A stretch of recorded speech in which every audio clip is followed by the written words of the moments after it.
craving for like connection, especially if we're talking about financial services. You had to follow the rules or else you were weird and crazy. And now it's not weird and crazy. I wonder if there's some connection there. I feel like just seeing an undercurrent where people are a little bit like, but we can serve everyone, and a little bit more like, yeah, this is where we're from. Hey everyone, welcome back to the Out and About podcast, where we break down all things marketing and financial services and what we see working and what's not working, which is especially the theme of this episode. So whether you've been in the marketing seat your whole career or you just sat down and don't know where to start, we're here to support you. Today, I am joined by a full house, a whole bunch of us here. I know it's going to be a really fun conversation. I don't even know where it's going to go because we have so many notes and I don't know exactly what's going to happen. But with kind of the start of the year, we thought it would be fun to kind of gather a bunch of us together and just kind of break down I don't know what all we're going to cover, but a lot of the trends, a lot of the things that are trending and happening and we're talking about and all that stuff. So we're just going to talk about trendy stuff and it's going to be really fun. Like I said, I don't even know where we're going to go because we all dropped a bunch of notes over here. And I think we're going to just bounce off each other and cover a bunch of stuff. So before we dive in, I don't know, do you want to just do a quick little round robin? You just like remind everybody of who you are in case like this episode becomes our most viral one and they've never heard of us. And then we can we always start with what are we saying yes to, especially if we're like diving into a really deep really specific area. We like to say what are we saying yes to about that. But this is so broad. So we're just going to say, what are we saying yes to in marketing in 2026? So Lauren, do you want to kick us off and just remind everyone who you are, real tiny, and then tell us what you're excited about when it comes to marketing right now. Cool. Yeah. Thanks, Tiffany. Hey guys, my name is Lauren. I started out in about, I think we're in 13 years of business, which is wacky. So we have been around for a while. I wear a lot of different hats here, mostly in a business development role. But what I'm saying yes to is community. That's really my theme for today's conversation. Oh my gosh, I love it. We're going to unpack that. It'll be great. Okay, Ellie, who are you? What are you excited about? I am Ellie Alexander. I'm the design director. So all things visuals, logos, brands, colors, fonts, typefaces, layouts, all that good stuff. And this year I am saying yes to bigger, bolder personality in design.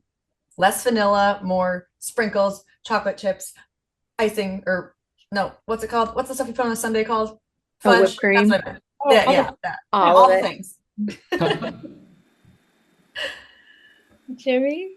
And finally, I'm Jimmy. I'm the marketing analytics director. So I look at, data, dashboards, analytics, put my ear to them, see what they tell me, and then, just look at the numbers and see what story they tell me. What I'm saying yes to this year is, this is the year of AI. Just saying yes to marketers, clients saying yes to embracing AI in the right way. More to come on that. I love it. Okay, I'm Tiffany. I am the Senior Director of Marketing Strategy, which means I sort of oversee the strategy of marketing in a senior level. But yeah, I really help the team kind of figure out where we're going with each client and set that tone and then make sure, interfacing a lot with the client to figure out, making sure everything's aligned with their bigger business goals and where are we going? Where are we going? That is the theme of my job, helping everybody know. And I am going to be a little controversial, Jimmy, and say I'm the opposite of AI, but I think analog things are going to be a big theme for 2026, especially direct mail is something I want to chat about a little bit. It's already come up in client conversations, so a little bit controversial, but it'll be fun. So Controversial. Are we still gonna be friends after this I know. episode? You know what? I love AI too, and I think it's important that we're having that conversation. And obviously, we do digital marketing here at Out and About, so we don't have to go too analog. But I do think there's a lot of interesting stuff happening on the sort of real person, real life side I of think things. that'd be true. Sorry, what did you say? I said two things can be true. Yeah, we can have two facts going at the same time. Absolutely. So, um, my notes are all over the place. So if I'm looking over here, I apologize. I'm still here.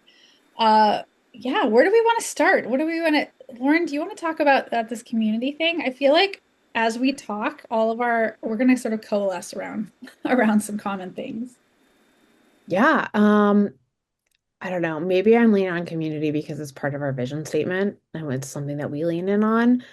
Mm. So I think I'm naturally gravitated towards that. But with COVID, behind us, at least isolation, and I feel like more and more people leveraging AI, which kind of strips away some of the human component. I feel like as individuals, working at all different businesses and different roles, we need more real, like more people. And I feel like that's the very heart of what makes financial services like really what it is the people side of the business and building those relationships. So I feel like people and businesses in general are stepping out and stepping forward to be more around community, if that's internal or external, building those relationships in person and digital. It's a hybrid, but That's yeah. really interesting because, as you all know, I've sat in the content seat for a long time. And I feel like recently clients, firms, and things are leaning more towards their locality, their local side. We've seen more um, people interested in showing up in Google business profile and SEO, more just like leaning into giving back to the community. I mean, it's always been there, but I wonder if there's some connection there. I feel like I'm just seeing a little bit of the little undercurrent where people are a little bit like, but we can serve everyone, and a little bit more like, yeah, this is where we're from. This is what we're about. And of course, we can also serve everyone because yay, technology. But um, let's see. Okay, Ellie, do you want to tell us more about the big, bold, what you're seeing? Maybe on a kind of a global scale first, because I think after that I want to dive into some specifics. But Yeah, sure. Holler if this is what you're looking for. But just like going through like things that have been trending, things that I are projected to keep trending. It's literally like you go down all these listicles and it's like bigger, bolder type, bigger, bolder colors, bigger, bolder this, bigger, bolder that. It's like everything is like, I mean, it's like the maximalism thing. We were moving away from decades of delicate type and big airy layouts in terms of design. And it's just like every year it's like chipping away, and people are just adding more personality to things. So that's kind of what I meant when I just said bigger and bolder, like kind of stopping being afraid of having a personality, like stop thinking like to what you're saying, like try to please everyone, make sure it's like the word vanilla, like palatable. And I was like, well, no, we don't, how do I say this? Like a brand's personality doesn't have to perfectly match a person's personality for them to appeal to it. Like there's plenty of brands I interact with where I look at the brand and I'm like, that's not my personal aesthetic style, but I love that that brand has an aesthetic and it tells me something about them. So I think people are starting to realize that like you kind of have to say something to be interesting. yeah. Yeah, and we're seeing that in our conversations too. That's another area where I feel like people are, we've had that conversation with so many clients, but they're leaning into it more. Like, sure, I'll change my brand. They're seeing it and feeling it a little more. I feel like people are willing to be a little more creative. So Come out of their it's shells a gonna be little fun. bit. Yeah, 2026 is going to be a fun time for a lot of brands. Mm-hmm. Um, okay, Jimmy, specifically, what do you want to talk about AI? Oh goodness, I'm going to lose my voice in the middle of this podcast, You've and been someone else is going recording. to have to take over. No, I want to tie this in because I feel like I'm starting to see some threads already, and oh gosh, I forgot to leave a timer, but we're like 5 minutes in. What, I don't know, maybe 10 minutes. I usually have a timer going, by the way, if you've ever watched this and wonder why my eyes are bopping everywhere. Um, but okay, I'm starting to see a thread just a few minutes in around people, personalities, leaning way into that. It's something we've talked about for a long time. So, Jimmy, how do you see your thoughts around AI kind of tying into this people conversation? Oh, yes, let me help you out a little bit, make your Okay. job easier. So I think because, AI, everybody's going digital, it's searching everywhere, AI. So I think there is that craving for like connection. especially if we're talking about financial services, right? I mean, yes, we do a lot of research online, but at the end of the day, we're speaking to real people because it's something very, very personal. So I think that community is there. And also, I think in terms of that big, bold type, big, bold brand personality, I think it's also needed because, I mean, how often have we gone to one, for example, like a shopping website for a certain product, and then you go to another one, you go to another one, and the logos just all kind of look about the same. Mhm. The color palettes are all about the same. I feel like it's if I could bring it all down, it's kind of like AI is good, but then there's also this growing awareness of AI slop Yes. and a lot of like, wait, is this created by AI? Was this website generated in like 2 minutes? Why does it look like every other website? The logo looks the same. Yep. So, but that aside, I think AI is here, it's good, and it's really just a tool and how we use it. And also, I would say um, understanding that people are using it more. Mhm. So if we want to get to people, we have to understand that now all of us, we just, like the new way of saying SEO, right? It's like search everywhere optimization. We don't just search on Google, we search on YouTube, Instagram. Yeah. I have a way that AI ties into the design bigger, bolder aspect, if I could jump in with that too. One thing, hearing all about AI and design is terrifying. It's like, okay, is my job going to exist in a handful of years? But one thing that sort of gives me hope is like the thing that gets me most excited about AI in terms of graphic design is the ability to like comp things up, to like show what an idea could look like without having to invest like umpteen hours like doing comp work. Like I think maybe an example would help. Like there was a client of ours that we were working on redoing their homepage, and it was like, okay, we wanted to bring them one option that used primarily used for photography, and one option that we're kind of trying to get them to like push the box a little bit, like here's what it could look like if you're used primarily illustrations. But purchasing all those stock illustrations would have been expensive, especially if we didn't know if they were going to go with it. Making all those stock illustrations would have been like completely time intensive and unrealistic, or Yeah. just problematic. But with AI, we were able to say, okay, this is about what we want. They're not going to be pixel perfect. They're not all going to, they're not all going to match. If we go this route, we will then redo them professionally, like have the designers make them brand aligned. But it allowed us to really quickly like show a vision that could push things further than kind of like the lowest, the quickest route or the lowest common denominator. So that's just one thing that I think might also be kind of feeding into the bigger, bolder design, or at least I'm hoping. And Jimmy, you made me think of it too when you talked about like, oh, you go to the websites and they all look the same. Like, oh my gosh, the photography. So I'm just thinking of like retail websites, especially those like direct to consumer, online stores. Like I love them, a lot of them. I shop at a lot of them, but the photography is indistinguishable across all of them. So I'm hoping that with AI being able to, you could, designers and art directors can plug something in and say, hey, this is what I'm thinking, being able to get approval, and have a visual direction for something that's a little bit more out there and different because they've had that tool to show their imagination and then to make it a reality. I'm just like crossing my fingers that that's where it's going to be, kind of really taking in graphic design. Yeah, I think like the longer I'm in this business and in this kind of world, especially with a lot of the clients that we're serving, like they're looking to climb mountains. They're like, okay, I got to this level and I got to the next level, but how am I gonna get to that next threshold? Like if it's an AUM, if it's a sales number, whatever it might be. And sometimes those initial thresholds are frankly, they're just because they've been that mass production, right? Or they could have been something from AI. But you get to this place of scalability, and that's where community comes in. That's where strategy comes in. That's where expertise comes in that starts to differentiate you in the market.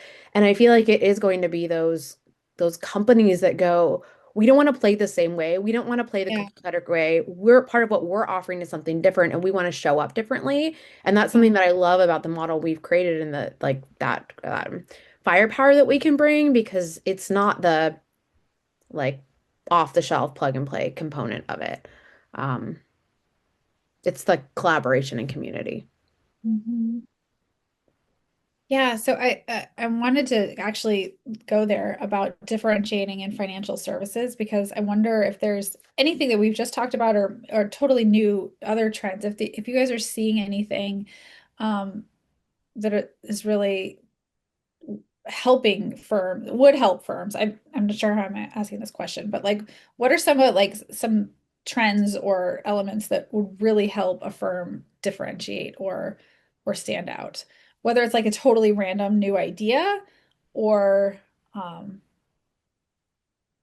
yeah, like I'm thinking of one thing with a client, but now I'm realizing I can't say it because that, they want to differentiate. It's like, so I can't talk about it. But, they have this idea, this way of doing something that is kind of table stakes marketing, but they're like, well, what if we did it this way? Like no one's doing it this way, among our competition. So I don't know. Do you guys have any ideas around that? Mine's little and silly, but stop using blue and white. Like, Yeah, no, things like that. Absolutely. and not to Yeah. hate on brands, so you can do it well, but I just feel like for so long it was like financial brands had to be white and blue or green and blue Great. or green and white, and there was like you had to follow the rules or else you were weird and crazy. And now it's not weird and crazy. Like you can push it to whatever degree, but yeah, do things that might not be expected. To your point, It's to funny that you differentiate say the it's not stand. weird and crazy, but it's still differentiating, right? Like still most of the brands are green, blue, or white, or, and some combination of that. Like, and So we have a brand that we work with that I always think of in this example, and they're like overall a very formal, like very like traditional, classic brand, but they use purple, and just using that like yeah. makes them sets them apart a little bit. So you can pick and choose those little bits. Doesn't have to be like all in. It can just don't just try something besides blue and And white. the brand that I'm thinking of, you're right. It's still like I'm not a designer. I don't know how to say this, but like it still sits within the like if you turned their purple into blue, it would look like the others. Do you know what I mean? Like it's the same sort of saturation and hue and like variance of that purple. You Mhm. know, I'm not using the right words, but I think you know what I'm saying, right? Like it's not Everything else like it about was them is like, very classic, woo, traditional, but they decided to just do one little swap to be different. So yeah, you can just do ah, one little swap to be different. Doesn't have to be an overhaul. yeah, Sorry, yeah. I keep talking about keep hogging the line with design. Well, we got to keep talking, otherwise it's just here. No one wants to listen to that, so it's good. I Go think ahead. just, yeah, I agree though. Like, I would say to like clients and, would be clients, potential clients out there, just be, be brave to try something new. You don't have to do an overhaul, just try something new. And, the good thing about like with data, right, is you can always try something new, look at how it performs, what people are saying, how people are interacting with your website, let it guide you if like that was the right change or not. And then you slowly turn the dial up. You don't have to go from like 0 to 100, um, from like, yeah, one color to the next, but you could just try Mhm. something. Um, Introduce a new color instead of everything. mhm. Yeah. Yeah. Uh, Lauren, did you have something to add? Because I have a question for you. I think with AI coming out, that it's going to be really easy to get behind the screen and feel safe. And so Yeah. I'd encourage leadership at all different levels to not get so lost in the world of AI and automations, but also invest in your people. Mhm. And in particular, the emotional intelligence component, because that's especially on the advisor side, but even on operations and other sides, because that's what makes things churn. And if we lose sight of that, then we're losing sight of the human connection, which is really like the thread that holds it all together. So I'd encourage, I mean, that goes for, it doesn't matter what size of company you are, but that human side is so critical. And like you said, that goes into operations, but that's marketing too. I'm thinking, um, well, high level, it's important when you're investing in your people that everyone knows how to communicate and knows how to, if especially if they're involved in business development, but even if not, like everybody can feel the brand and knows our messaging and knows our um, just culture, it all ties in. So it's really important to have those positioning pieces in place, which we can link back to that episode. But also on a more tactical level, I'm thinking of one client um, who's doing just that, really investing in their people and helping them uh, do some of the business development type of work. And so the marketing is really starting to set up to support them as individuals. Like what do we, each of them need and how can we templatize things how can we create a template, but that each of them can kind of plug into for their particular niche or their particular target market or their special messaging. I mean, obviously messaging has to be umbrella for the whole firm, but maybe they have a particular topic or something that they're focusing on. So I think that's really exciting to see that too, or seeing firms and companies not just have like, I guess what to Ellie's point, not just vanilla marketing across the board, but like a little marketing for you and a little marketing for you, and being able to scale that quickly is really kind of fun to support with. I'm gonna Yeah, I do hop want back. to Oh, add go ahead. something. Yeah, I was Yeah. going to add something to Lauren, just what Lauren said, right, about the people and all that.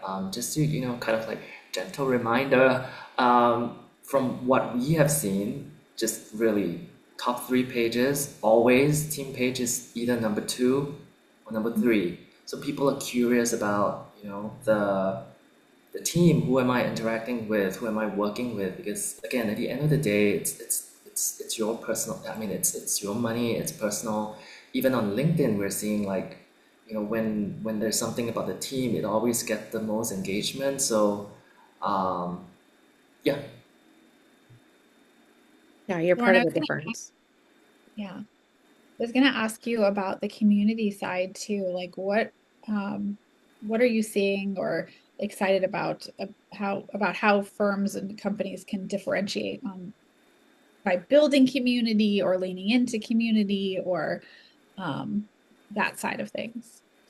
Yeah, it makes me think about the COI podcast that we recorded. And one of the things that came out was just this idea of like, you don't have to have a huge center of influence. Like, you may have a huge network, but you likely just have a few people that are really, it's kind of like if you try to spread yourself too thin, it's not going to work. But if you can really narrow, so I think that concept of narrowing is really critical. Like, how do you narrow within your COIs and really invest in that?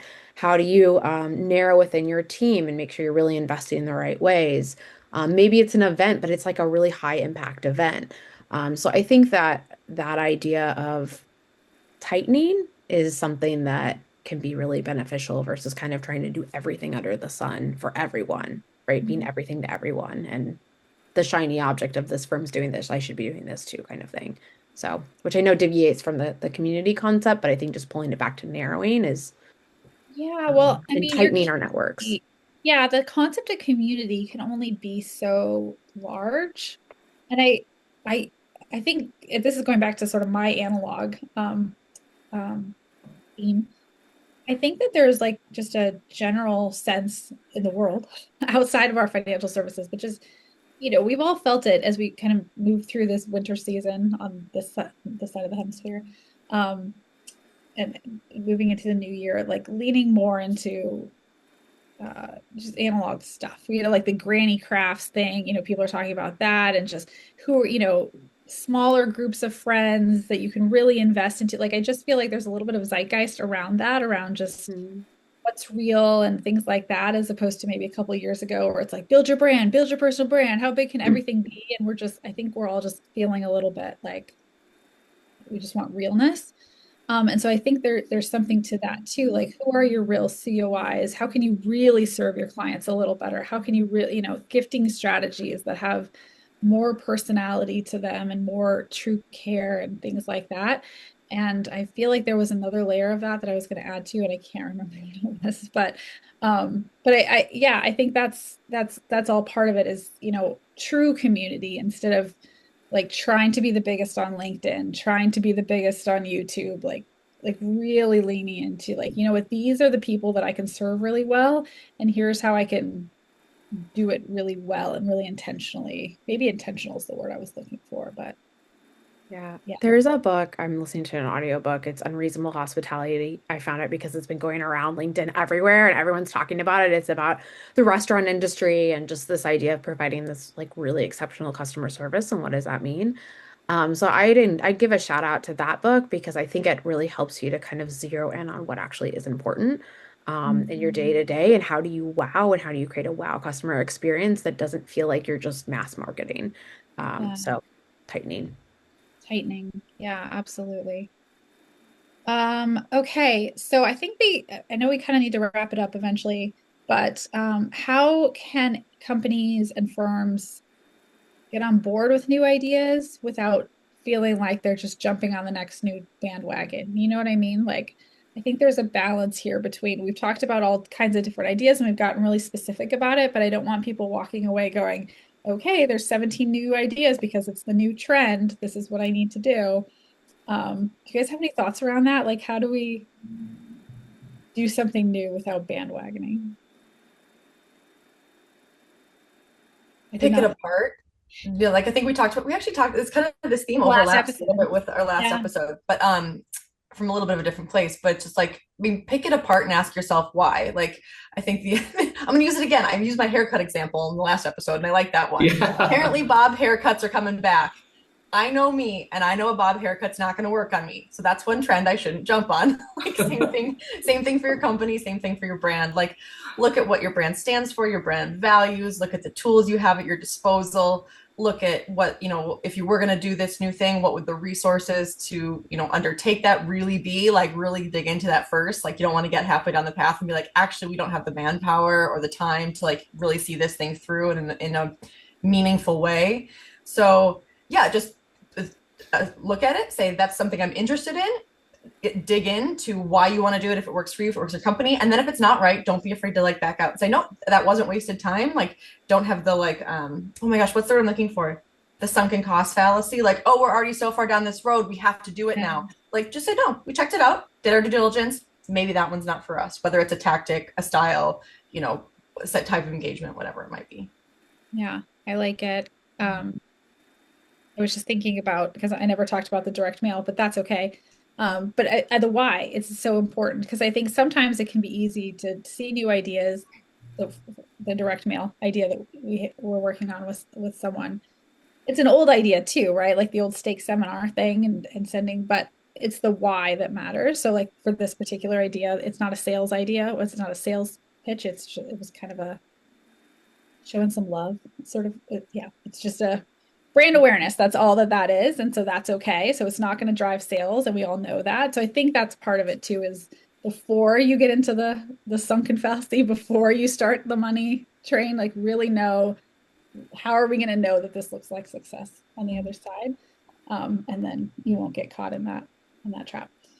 If I can add one more thing, and also, yeah, no, go ahead. I was like, and also just, I mean, like, I feel like this is not a dangerous thing to say, but like, do go with your gut. Cause that's one thing that I keep coming back to with like, I do like that. I'm going back to AI for a second. Like I like that it's bringing attention to like what computers can and cannot do. Cause I feel like, AI is the buzzword now. 10 years ago, and even up until now, it's always been like, it's all data-driven marketing. And that's great to a certain point. But then I saw so many good ideas quashed because the data to prove that it was a good idea didn't exist, or like the data sets we happened to have didn't address that issue. And so people just went, well, we can't, well, that's not in the data. It didn't mean the data disproved it. There just wasn't any data, yeah. But we had to do everything based on the data because data was God. And I'm afraid, part of me was like afraid AI is going to get to that place. But like I said, at the same time, I think it is making clear delineations between what computers are good at and what people are good at. And people have things that computers don't have. We have instincts, we have cortisol levels, we have dopamine and serotonin. Like AI doesn't have those things. So at the same time, like, yes, do all the logical evaluations, but like just because you can't, that's one thing humans can do that machines will never be able to do. So just like don't throw away your gut, I guess is what I'm saying. Jimmy, as the data guy. I hear my name being called. It's like the bat signal. I hear my name. Like, yeah, I totally, I totally agree. And Ellie, that haircut thing, yeah, the last episode, remember? We talked about the haircut. It's kind of like, if you want to change, just don't, sometimes a haircut is maybe not what you need. So if you have long hair, it doesn't mean like, oh, I need to change, I need to cut my hair. No, maybe sometimes it's just changing the color of your lipstick and checking with people, like, how does that look? Does that make me look better? And it need not always be like a drastic change, like a haircut, like, oh, or what's in trend, let's go for a bob right now, because it may not suit you. But when you do take a change, get feedback, that's how you know. And going back to Ellie's point, yeah, data is just everywhere. And AI is a tool for productivity, efficiency, but I would say, I bet my last dollar on it, that it does not replace humans and humans' instinct. Why is it that we can always kind of like, do this and go, that's AI. That's not AI. That's AI. That's not AI. I think that's proof. So, Well, and I'll say too, I mean, to sort of shine the spotlight on Jimmy, data needs to be interpreted by a human, right? I mean, we can set up scoreboards and automated scoreboards and things, but at the end of the day, you need someone saying like, this is the data that's important. This is why it's important. This is what it's showing us, and this is how it connects back to the big picture. You still need that human that's making those connections, and making those gut checks. So. Yeah, and this is why this piece of data is meaningful, but this piece of data might be skewed by this other factor, like putting it through that filter that otherwise would totally get missed. Absolutely. So, okay, anything we missed? Okay, I'm sure there's a zillion things, and I'm seeing the list. So many things we didn't get to talk about, but we'll just turn that into future podcasts. But anything that you guys feel like is on fire that we still want to talk about?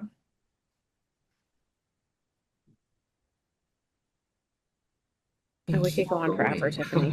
I know, exactly. I'm Like, like, I'm looking at your list. I'm looking at your beautiful notes. You're like, yeah, all these things. But okay, we'll turn them into podcasts. We always end with what's the one thing you should go do first? And it seems like the thread here, I mean, it's pretty obvious, is people first, human, um, all those things. Does anyone want to take a stab at sort People of first marketing. people first marketing? Absolutely. Um, yeah, and as far as the action step, I think it's really probably just evaluating kind of what's going on internally, and if it feels like there's something missing, how can you lead with the human side, with that new idea first? So whether maybe you feel like webinars are the thing, or we want into in-person events, or we need to lean into our COI, whatever it is. I think just putting it through the filter of how can it be people first, um, and leading with that. Any other thoughts? Any better thoughts of what that one thing should be? I think like take stock of what, okay, maybe it's a couple of things, but small things into one big thing. Kind of like take stock of what you're doing. We recommended trends, right? But I think, trends, there will always be trends and new trends. Just who you are, like really figure out who you are. Is this trend for you or not? Is it gonna work for you or not? And then, yeah, power to the team, to the people. Like humans make the difference. I was like, Tiffany's totally frozen. I know. We lost our fearless leader. Where'd she go? Oh, it's just cracking me up. Tiffany had the best I smile know. there going. You looked so approving, Tiffany. You look so Okay. proud of what I had to say. You're like, keep going. Well, the worst part is I heard none of it because it literally crashed after I asked the question, so I didn't hear any of it. So that totally You look stinks. so pleased. Hey, that just supported was our good, point. though. People versus technology. If we were meeting in person, Right. Tiffany would not have just blinked out of her. She would have not I crashed and know. burned. You guys, Tiffany Zoom was an itself just avatar. crashed. She would have just like froze and not come back. Okay. Anyway, sorry, we'll discuss Take that. two. Yeah, yeah, we'll start again. I'm just kidding. We'll take a second, and I'll do the wrap up. Unless there's anything else. I'll throw in Jimmy, Yeah. like bouncing off of what you were saying of like thinning and all of that. I would say like just speaking to like someone who's in a sales seat, or has like a sales upsell kind of role, or just, new sales, is like keep your list of 200 contacts or whatever it is, but then just like thin them. Mhm. Invest in that. Like, no, be like, okay, I target X person and my COIs also target X person. Let me lean into those relationships and we can help support each other in a really meaningful way. Same thing with your client base. Like, you may have clients outside of that circle of your main target, but lean in where to those people that you want to go after and create more of. Show up to those events where those employees are showing up or those individuals are showing up. Just really like building that in a meaningful, authentic way. I think to like what Tiffany was saying earlier of that realness is so key versus just the like blast. So Mhm. yeah. Absolutely. Ellie, I really want to know what you're going to say about design. What? Do you have anything you want to say about design? Because I'm really curious. I had just very specific things. I didn't know how in the weeds we were going to get. They all just kind of laddered up to my larger theme. But I mean, my biggest ones were just going to be like talking about typography as visuals. As people continually get more and more bored with stock photography, and when that's not available, like, or just I'm just thinking all the website heroes forever have been a big banner image with a little headline on it and it's a big photo. Like, why do you need the photo there? Like, just let the type sing, let the copy sing. And to the personality point, that lets, I feel like oftentimes in visual brand, the visual overshadows the copy. And I think we're seeing a time where the script is kind of being flipped it, and design is very intentionally being used to elevate the copy and the voice, which I think is smart. And then I was just going to kind of say my other like sub point I was going to touch on was just like anti-digital design. Not to get political, but look at Zoran Mamdani's campaign, just the visuals, like, you know, whether or not you support him, not getting into that, but like the visuals there are so interesting to take something that is usually very, like I said, usually very like boilerplate, like red, white, and blue. Political campaigns generally don't get like super creative. And they did something very creative and human with a lot of expressiveness. So just like seeing more, and it had a lot, you know, it's a lot of texture, a lot of warmth, kind of again fighting against that like anti always computer AI gen type vibe. I think those are my other design sub points that I didn't get to. All right. Well, if you loved this conversation and want more, head over to outandaboutcommunications.com/community to get on the newsletter list. I happen to know there's some good resources, checklisty type of stuff coming out in the next couple months around this kind of conversation, like human stuff and in-person stuff. So you want to get on that newsletter list so you can make sure to get those resources. We love sending those out. And I think that's about it. I can't remember what we're talking about next, but we will keep diving into all these different topics and subtopics and diving deeper. I think we have social media coming up. So if you're super interested in social media, there's some topics coming. I can't remember if it's the next episode, so I don't want to spoil, but future episodes we'll be diving deep into social media. So that will be fun. All right. Thanks so much, everyone. Take care.